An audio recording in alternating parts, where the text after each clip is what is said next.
Je m'appelle Mélanie et j'ai le syndrome LPAC.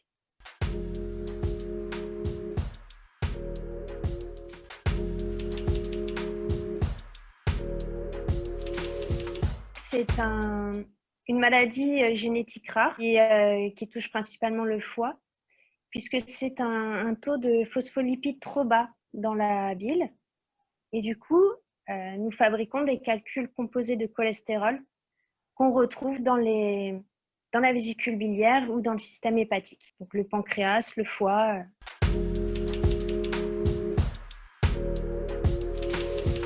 La maladie, elle s'est installée sournoisement, tout doucement. Je suis malade, je l'ai découvert il y a maintenant plusieurs années sans savoir ce que j'avais. C'est un gastro-entérologue de ville qui connaissait ce syndrome qui a pu me le diagnostiquer il y a un petit peu moins d'1 an maintenant. En général, c'est 6 à 8 ans pour être diagnostiqué.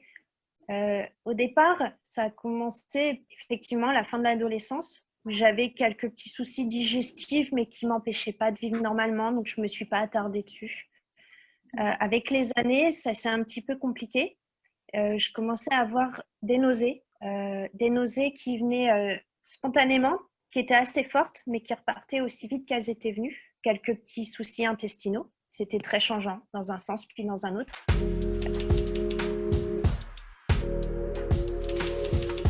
Et j'étais en couple à l'époque et mon compagnon m'emmène aux urgences. Et là, on s'est rendu compte que la vésicule était pleine de lithiase et qu'elle avait commencé à éclater. Donc, il a fallu opérer en urgence. Donc là, les problèmes ont perduré, se sont même amplifiés puisque je ne pouvais plus du tout m'alimenter sans douleur abdominale. On a compensé avec un médicament qui absorbe les sels biliaires puisque les sels biliaires peuvent brûler les parois intestinales. Et comme la bile s'écoule en continu dans ces cas-là, ça m'a permis de remanger.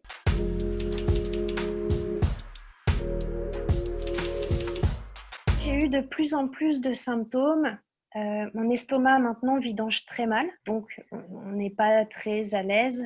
Le peu qu'on va manger, on va se sentir très vite rassasié. On va avoir des nausées, surtout après les repas. Une fatigue chronique s'est installée aussi, une fatigue inexpliquée. Même avec du repos, je récupère pas. Ça prend vraiment le dessus. Et ensuite est arrivé les fameuses crises, et c'est ça qui a mis le gastro-entérologue sur la piste.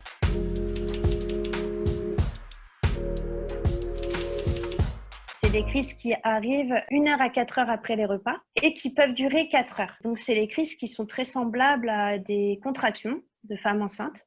On sent la crise arriver, elle monte, elle monte, elle monte. À chaque crise, on a besoin d'aller à la selle. Ça passe. 10 minutes après, ça recommence. Mais dans ces cas-là, c'est vraiment une souffrance comme jamais j'avais connue auparavant. Des pertes de connaissance. C'est vraiment des symptômes assez forts dans ces cas-là.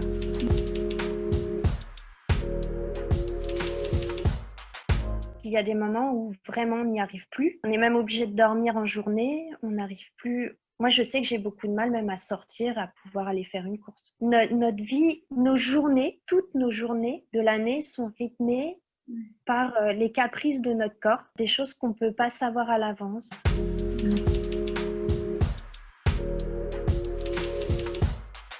Mais pour le moment, il n'y a vraiment rien de prouvé par rapport à la nourriture. Enfin, il n'y a pas de lien entre la nourriture et notre maladie. Ceci dit, on développe tous une petite inquiétude au moment des repas parce que après chaque repas, on ne sait jamais si la crise va pas arriver et c'est au petit bonheur la chance. Donc, on mange et après, on croise les doigts. On croise les doigts.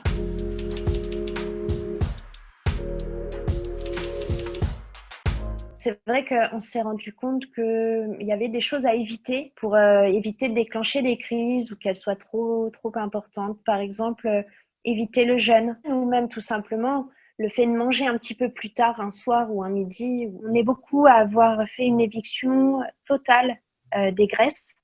Les repas copieux aussi.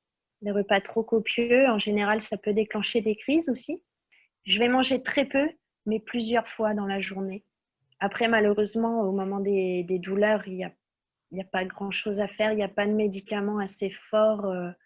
On prend des spasmons, des efferalgan-codéinés. Mais voilà, la bouillotte sur le foie, tout ça peut soulager.